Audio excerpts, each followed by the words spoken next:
Good morning. We'll call the Public Safety and Judiciary Conference Committee meeting to order here. Today is Saturday, May 10, 2025, and we do have a quorum present.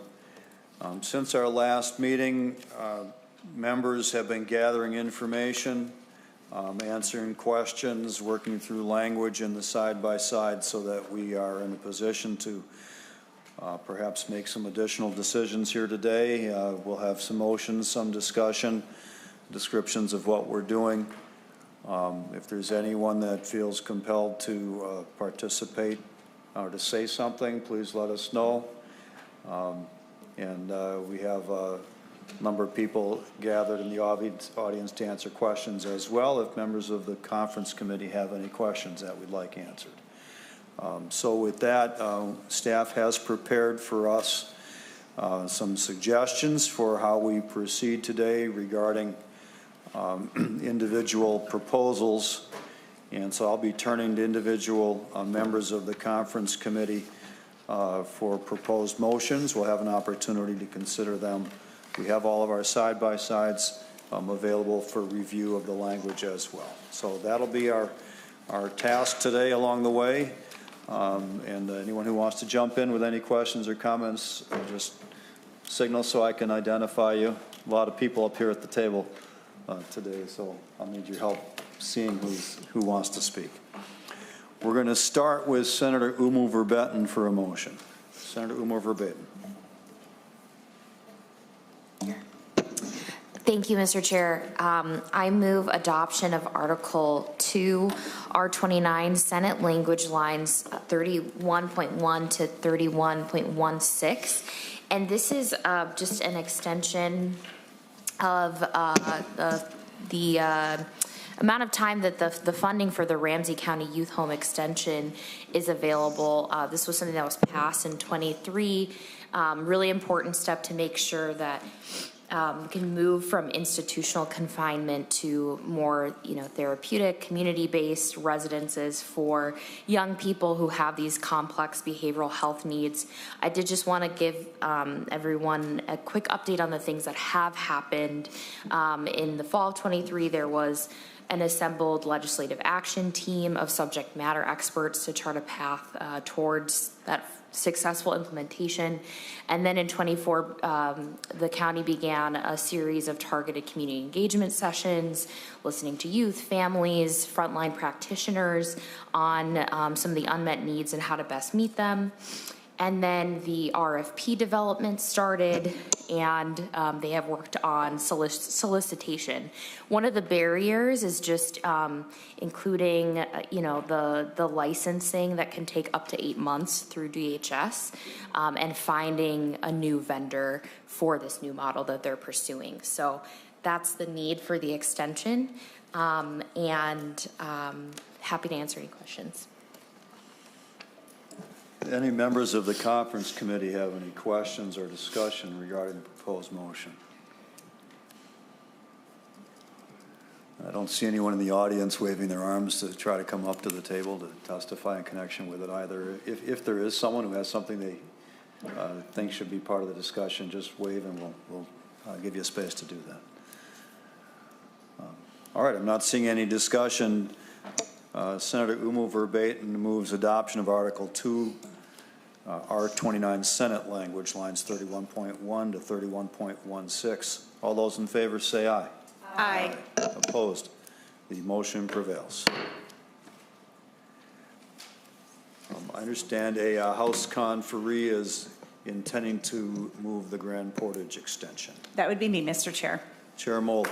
Thank you, Mr. Chair. So I move adoption of Article 2, R27, House language, lines 20.10.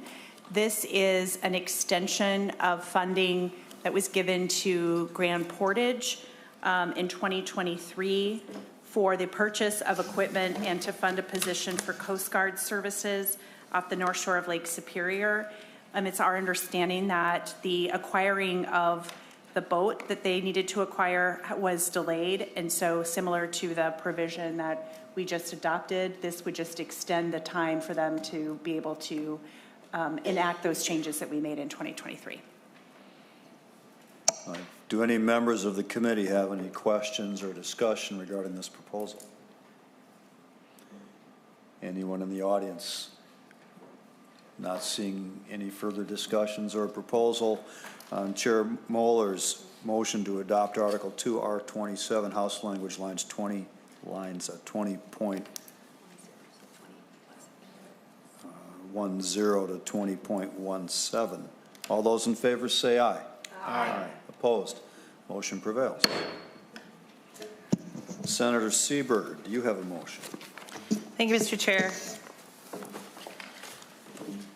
I move the adoption of Article 4. It'll be found on page R20A4, Senate language lines 73.2 to 73.25. And this is the language dealing with the assault of firefighter EMS personnel. And what this does is it increases the penalty from a 2-year felony to a, I have to look in the right, nope, I'm in the wrong spot. It is page R16, Article 4. And it increases the felony for assault of an EMS personnel or firefighter with demonstrable bodily harm from a 2-year felony and a $4,000 fine to a 3-year felony and a $6,000 fine, and also creates a gross misdemeanor offense for assault of a firefighter or EMS worker without demonstrable bodily harm.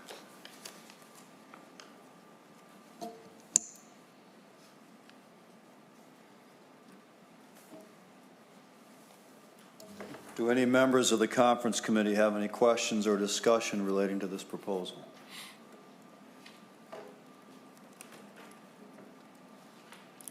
Any audience members wish to be heard on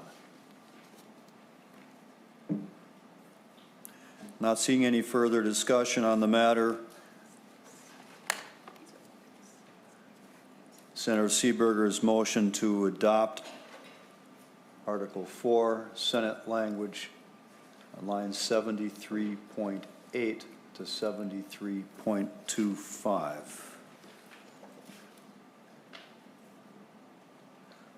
All those in favor say aye. Aye. Opposed? The motion prevails. Chair Moeller, do you have a motion? I do, Mr. Chair. This relates to Article 4, lines 37.3 to 38.5, and then specifically on line 38.1. This bill was actually in both the House and Senate bills, and it's getting at the exposure of fentanyl to children. There's already language in statute related to methamphetamine, and so this adds fentanyl, but with one exception. The House language also had another provision in there related to if there's the lawful prescription or use by a medical professional, so we make sure that's not going to be criminally penalized. And then we have one other change to the language that's in the side-by-side, specific to the fentanyl provision on line 38.1. We're going to delete or vulnerable adult. So then it would just apply to the exposure of fentanyl to children. So members, this is on in the side-by-sides. It is page R4A4, continuing on to page R5A4.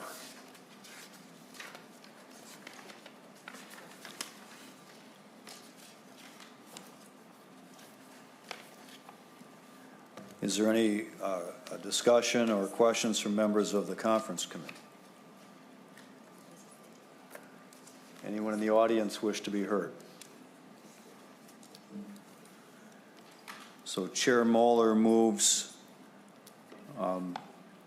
Article 4 at R4 and 5, A4, lines 37.3 to 38.5 be adopted with the amendment on line 38.1, deleting "or vulnerable adult." All those in favor say aye. Aye. Opposed? The motion prevails. Chair Liebling. Thank you, Mr. Chair. As I'm looking at this, and forgive me if I missed this, but in what we just adopted, on line 37.17, there's, oh, I'm sorry, that's current law. Never mind. I was worried about having the vulnerable adult definition there, but that's current law, so never mind. Senator Umu Verbatim, do you have a motion? I do, Mr. Chair. I move adoption of Article 5R1, Senate lines 89.8 through 90.23, R5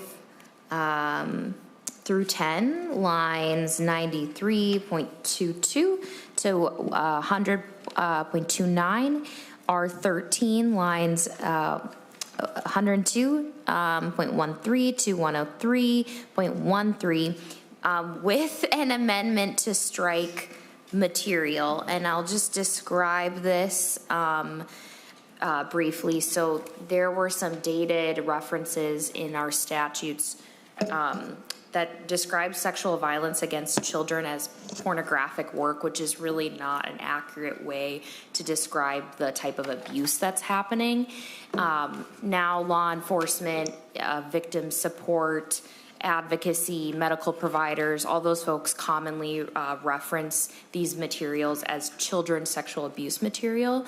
So it doesn't change or affect the practice. It's really just updating the terminology and more accurately describing what is sexual abuse. So there's a definition of child sexual abuse material, and then the one change from how it came into conference is that we're going to strike the definition of material, which isn't necessary, and that change is supported by the BCA and the Minnesota County Attorneys Association.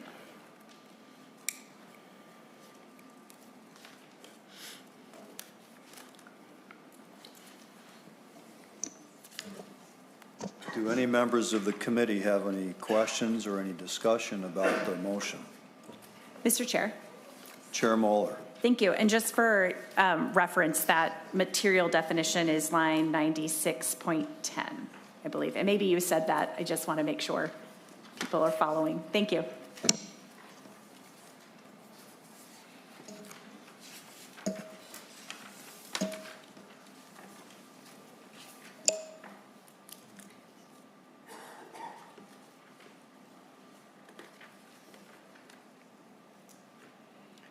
Any members of the audience wish to be heard on this?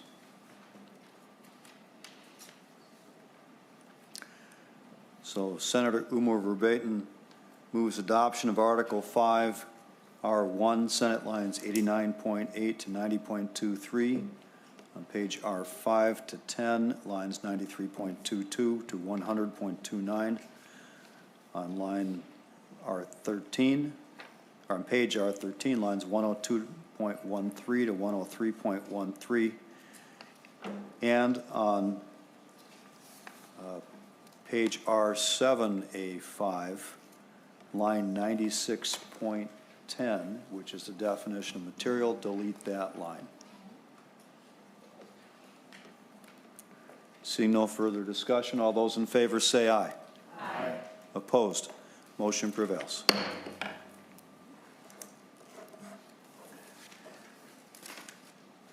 Can we have a Senate conferee make the next motion? Senator Clark. Thank you, Chair Latz. I move adoption of Article 6, page 12, Senate language lines 115.31 through 116.4. So that is page R12A6. Mr. Chair, what this does, it inserts Board of Public Defense language that we inadvertently missed in the last biennium that was inadvertently deleted. This allows reasonable attorney fees on appeal for appeals from district court to the Court of Appeals. So Senator Clark, you're saying that due to drafting complications, that provision was deleted before and it shouldn't have been? So we're reinstating what was previous statute, correct? Chair Latz, that is correct. Thank you for that description. Thank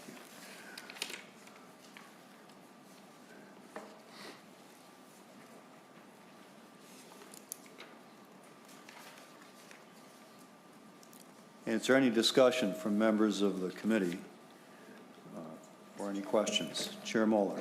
Thank you, Mr. Chair. I'll just note, too, that this is already consistent with current practice and also consistent with the rules of criminal procedure. Any members of the audience wish to be heard? Not seeing any. All right, so Senator Clark moves adoption of Article 6, page 12, Senate language lines 115.31 to 116.11. All those in favor say aye. Aye. Opposed? Motion prevails.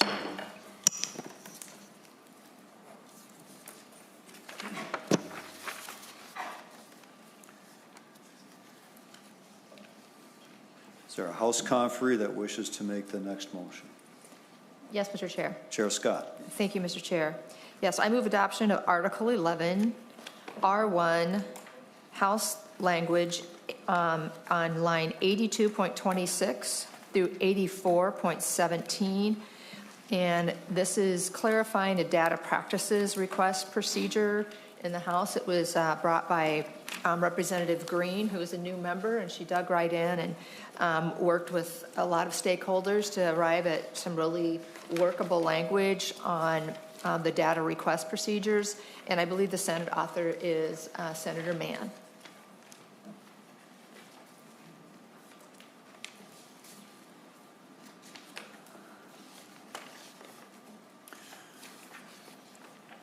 So, members, the operative language in the proposal is lines 84.12 to 84.17. Chair Scott, as I understand it, then the intent of this is when people make data practices requests and they're told that there's the response to the request is available for them to come inspect or obtain, and they don't respond at that point, then the agency is not required to continue any further efforts to respond to the request unless and until the requester follows up. That is correct, Mr. Chair. Is there any discussion or are there any questions from members of the conference committee? Is there anyone in the audience that would like to be heard on this? Seeing none, Chair Scott moves adoption of Article 11, R1, House language from lines 82.26 to 84.17. All those in favor say aye. Aye. Opposed? Motion prevails. Chair Scott. Yes, thank you, Mr. Chair. I move adoption of Article 11, R7, House language lines 86.3 through 88.22. And this is House File 1596, and it has to do, I'll give you the example. The Met Council had a recent incident, you may have read about it in the news, where one of their more executive positions, there was some troubles in Paradise there, and so they, but the problem was in the Data Practices Act, they were not mentioned as having to, if there's a settlement, they were not mentioned and accountable in the Data Practices Act to making that settlement and those arrangements public. So the Met Council, this is a good provision. They're self-governing. They believe they should be subject to the same requirements as other local units of government, and so it has to do with the data classification of investigative information pertaining to their certain personnel.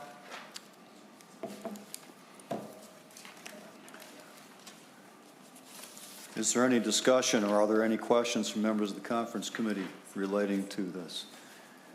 We have a representative from formerly known as Minkoji, coming forward. Now it's Menor or something like that. That's right. We're still trying to figure that out, Mr. Chairman, ourselves. Go ahead and identify yourself and your affiliation. Let us know what you'd like to say. So, Matt Ealing, Minnesotans for Open Government. I would just like to put on the record publicly, since we didn't get a chance to testify during the House hearing on this, that we support this provision, and we think that the Metropolitan Council is modeling the best practices for government entities, because they're proactively coming forward to make sure and ensure that public data is available about their own activities. So we appreciate their support for the language as well. Thank you, Mr. Ailing. Any questions from members of the conference committee for the testifier?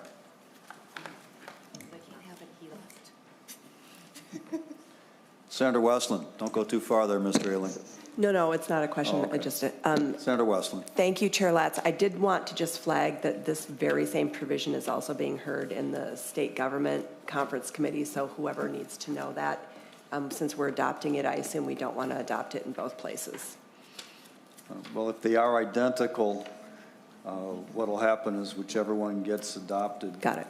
Or if they both get adopted, it'll all end up in the right place. So we're going to make sure our bill gets across the finish line. Chair Scott. Thank you, Mr. Chair. I just hope that this is a unanimous vote here, and it might be the first in the legislature of a unanimous vote regarding the Met Council. Might turn out to be the last as well, but so let's take advantage of it. All right. Chair Scott, who wants to be the author of the motion for the first and maybe last unanimous vote on the Met Council, moves adoption of Article 11, R7, House Language Lines 86.3 to 88.22. Seeing no further discussion, all those in favor say aye. Aye. Opposed? Motion prevails. Is there a Senate conferee interested in making the next motion?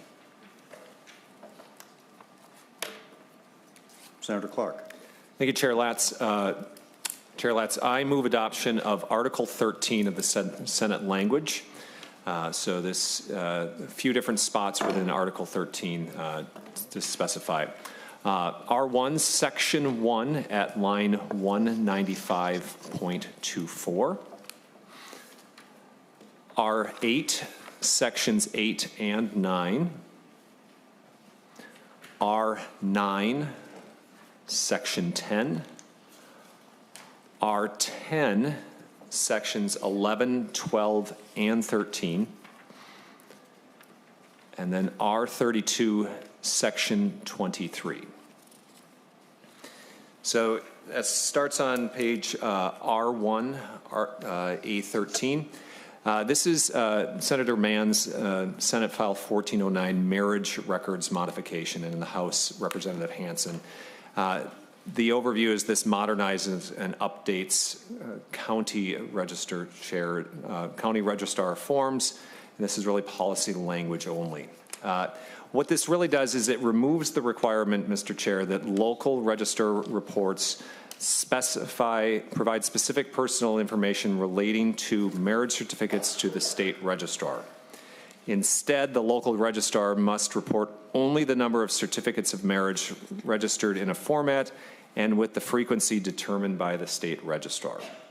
A 2023 law authorized any person who registered as a civil marriage officiant with a local registrar in a county of Minnesota to perform a civil marriage.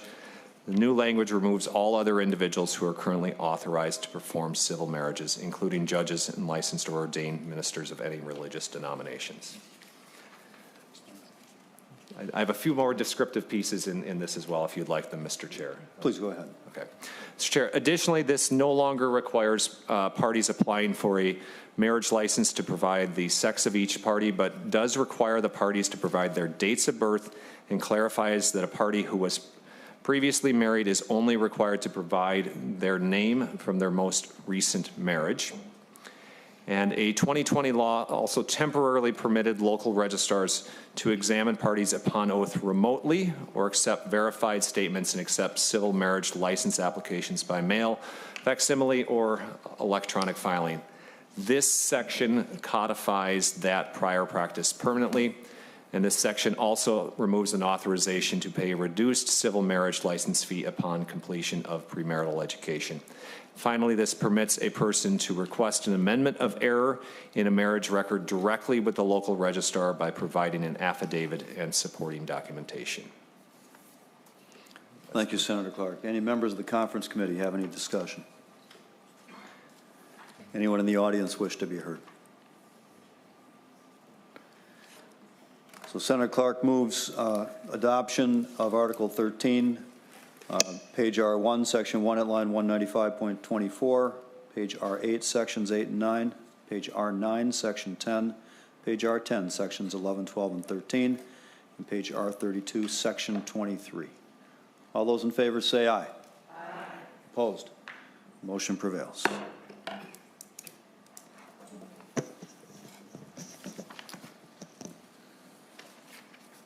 Chair Liebling, do you have a motion? Yes, thank you, Mr. Chair. So I would like to move adoption of Article 13, page 6 in the side-by-side.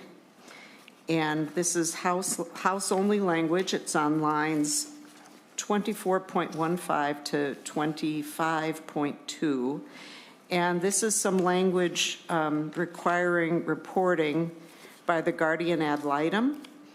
And as members know, the guardian ad litem had a program for using volunteer guardians ad litem and then sort of decided not to do it, and now they're kind of restarting that program.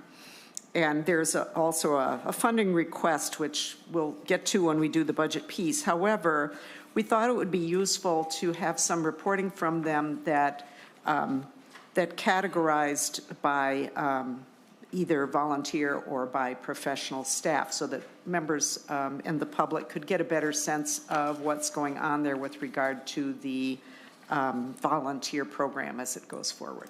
So that's what this language is, Mr. Chair. Any discussion from members of the conference committee? Anyone in the audience wish to be heard?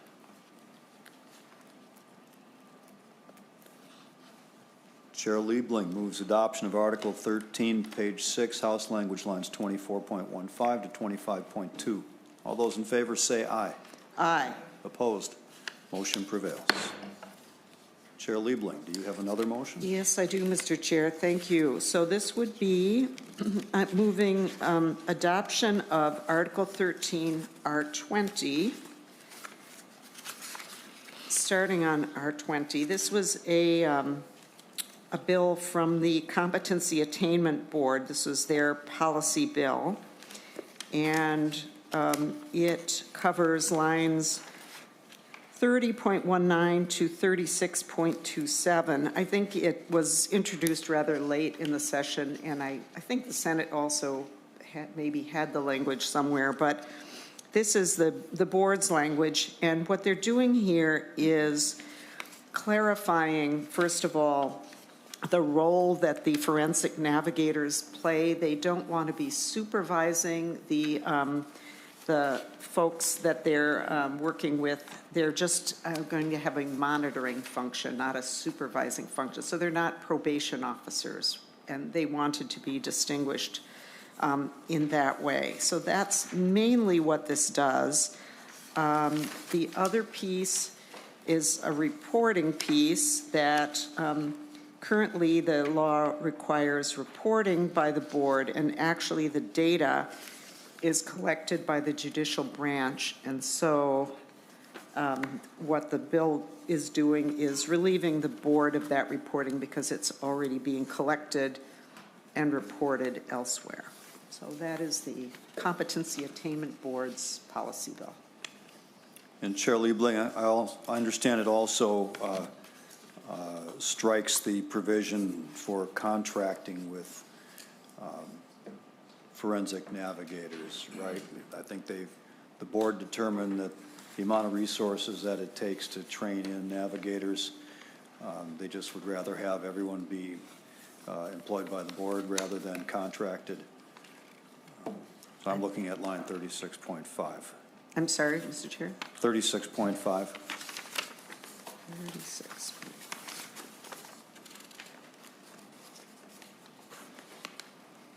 Right, that's correct, Mr. Chair.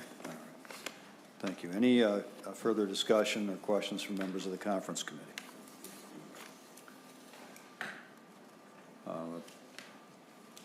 When this was first drafted, I know the Senate had some questions for the staff from the competency board, and we reached out and they gave us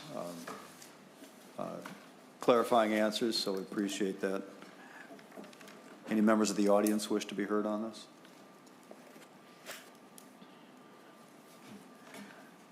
All right, so Chair Liebling moves adoption of Article 13, R20, House language lines 30.19 to 36.27. All those in favor say aye. Aye. Opposed? Motion prevails. Is there a Senate conferee that wishes to make the next motion? Senator Westling. Thank you, Mr. Chair and members. So this is, I move adoption of Article 13, Senate language, and this will be found on pages R12, A13 through R15, A13. This is related to guardianships. This modifies the rights of a person subject to guardianship and the duties of a guardian related to restrictions on communication, visitation, and interactions, and it modifies the emergency guardian appointment process. Sections 14 and 16 modify the guardian's ability to restrict communication and visitation for a person subject to a guardianship. Under the current law, a guardian may not restrict the right to communication and visitation for a person subject to a guardianship unless the guardian has good cause to believe that restriction is necessary because the interaction poses a risk of significant physical, psychological, or financial harm to the person subject to guardianship, and there is no other means to avoid such significant harm. These sections require the guardian to show that the interaction poses a substantial risk of significant harm and requires the guardian to first seek limited restrictions whenever possible. For all restrictions, the guardian must notify the court, the person subject to the guardianship and their attorney, and the person subject to the restriction within 48 hours of imposing the restriction. This notice must include a description of the restriction and any limited restrictions attempted. Section 15 requires the court to make a finding that the petitioner made good faith efforts to provide notice to the respondent or respondent's lawyer before appointing an emergency guardian without notice to the respondent or respondent's lawyer. This section also provides that the mere fact that the respondent is a patient in a hospital or resident of a facility is not alone sufficient to support a risk of substantial harm to the respondent's health, safety, or welfare. Any discussion from members of the conference committee on this motion? Is there anyone in the audience that wishes to be heard on it?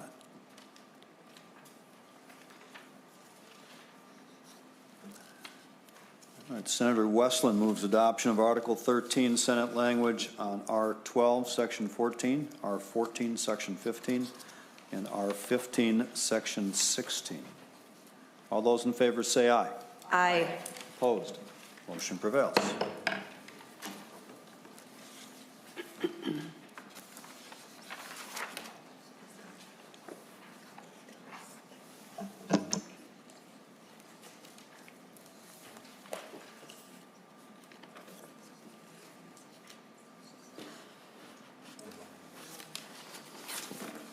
So we have a couple of proposed additions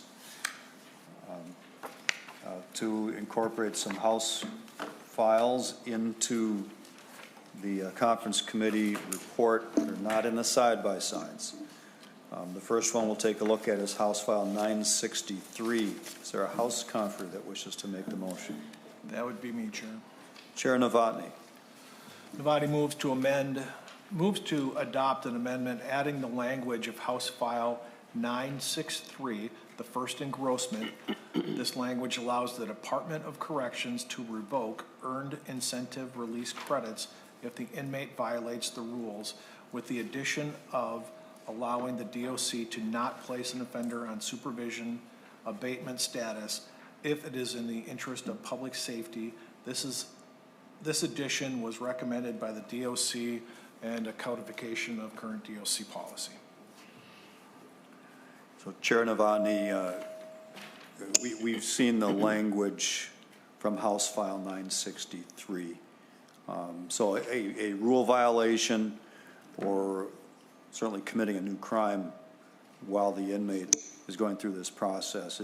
Does this basically give the Commissioner of Corrections more discretion in determining whether early release or early release from custody or supervision is appropriate, not dependent only upon meeting the criteria or the doing the programming that would otherwise qualify for them? Gives a little more discretion to adjust according to circumstances.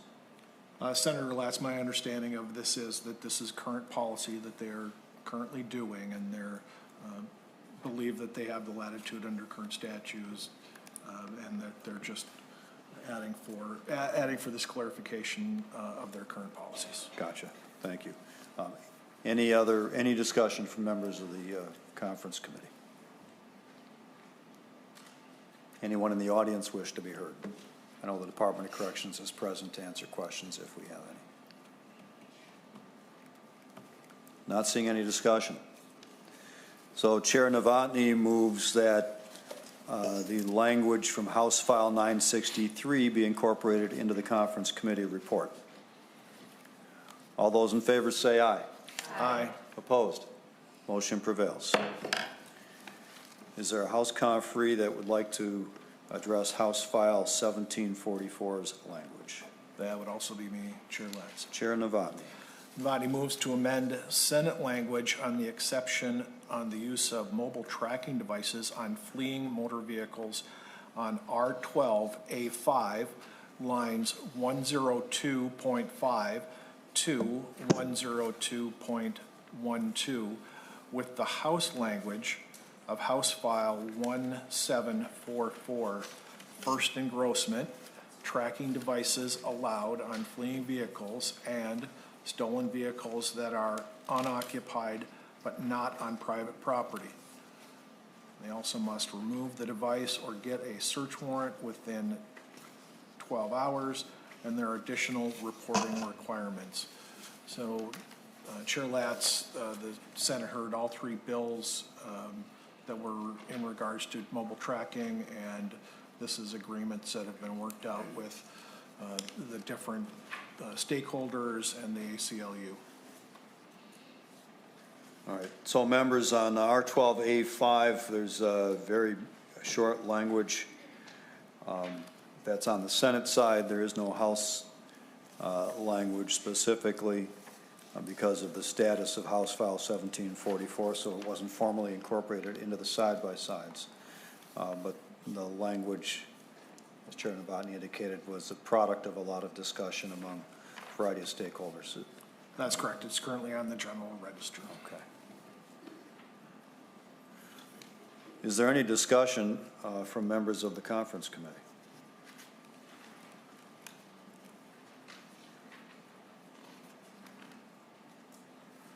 Any members of the audience wish to be heard on this?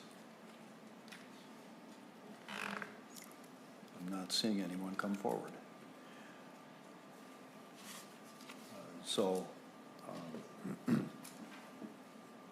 Chair Novotny moves that the language from House File 1744, presently on the General Register in the House, be added into the conference committee report. All those in favor say aye. Aye. Opposed? Motion prevails. There's also some language being proposed relating to the Department of Corrections. I understand Chair Moeller may be making this motion. That's correct, Mr. Chair, and it's two separate motions. The first is that I will move Article 4, Section 12, lines 42.4 to 43.34. Do you have the page number for Article 4 in the side-by-side? It's R10A4. Thank you. Lines 42.4 to 43.34. This is language that was requested from the counties related to the supervision funding formula. It was both a FICE bill and a Senator Seeberger bill. It essentially makes changes to the supervision funding formula so that the per diem is based on a 3-year average instead of the 1-year average, and the stakeholders have indicated they are fine with this language.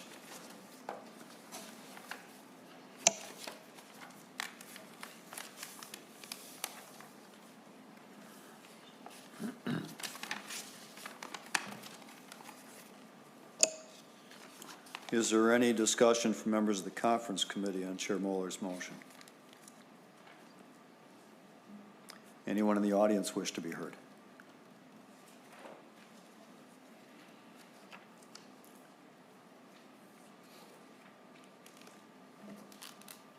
So Chair Moeller moves adoption of the House language on R10A4 to R11A4, lines 42.4 to 43.34. All those in favor say aye. Aye. Opposed? The motion prevails. Chair Moeller. Thank you, Mr. Chair. Next, I'll move to adopt House language, Article 4, R8, starting on lines 39.10. This is section 6, 7, and 8. This provision delays the sunset on the authority of the Commissioner of Corrections in counties to impose correctional supervision fees.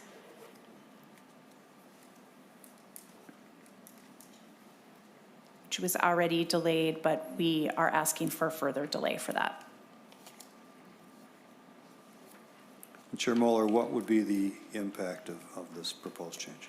So without doing this delay, I don't have the exact number, but it was a cost to the counties if we don't have this delay, and it was a cost that neither of us funded in our bills.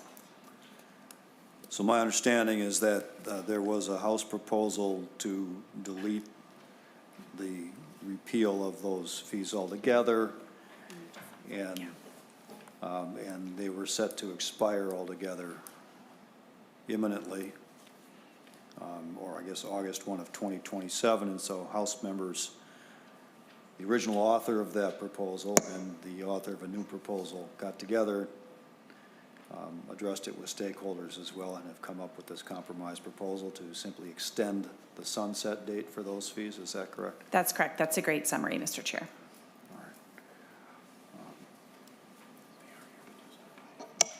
And this would then avoid creating a gap in the funding that counties receive from those supervisory fees and probation, correct? That's correct. Any further discussion or questions from members of the conference committee? Any member of the audience wish to be heard on this?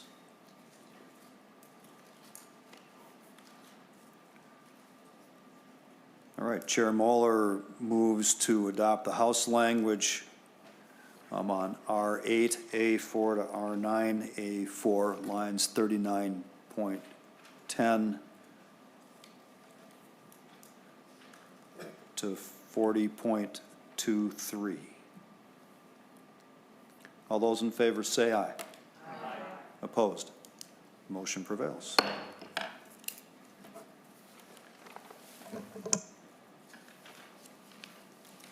Chair Moeller. Thank you, Mr. Chair. This isn't a motion, just a comment for those following along with the DOC provisions. So the Senate has accepted the House's position to not include changes to the DOC's rulemaking authority. That language is in Senate Article 8.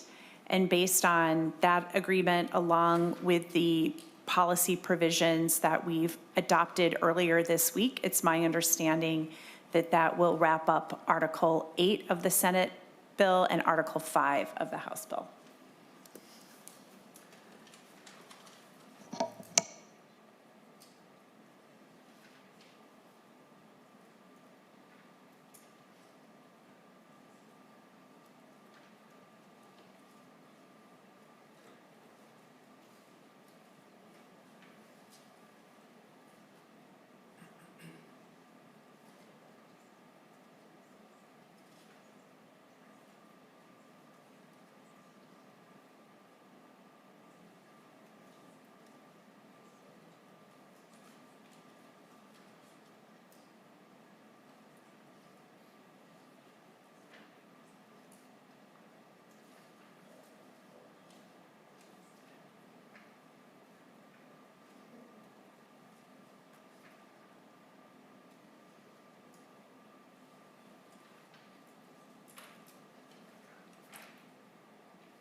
All right, so apparently the work that we've already done has addressed this issue, and appreciate the clarification, Chair Moeller, with regard to the additional language that is in the side-by-sides.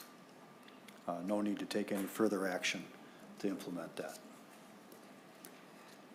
Is there anyone in the conference committee that wishes to be heard on that point? Not seeing anything. Anyone in the audience wish to be heard on that? No one's coming forward. All right.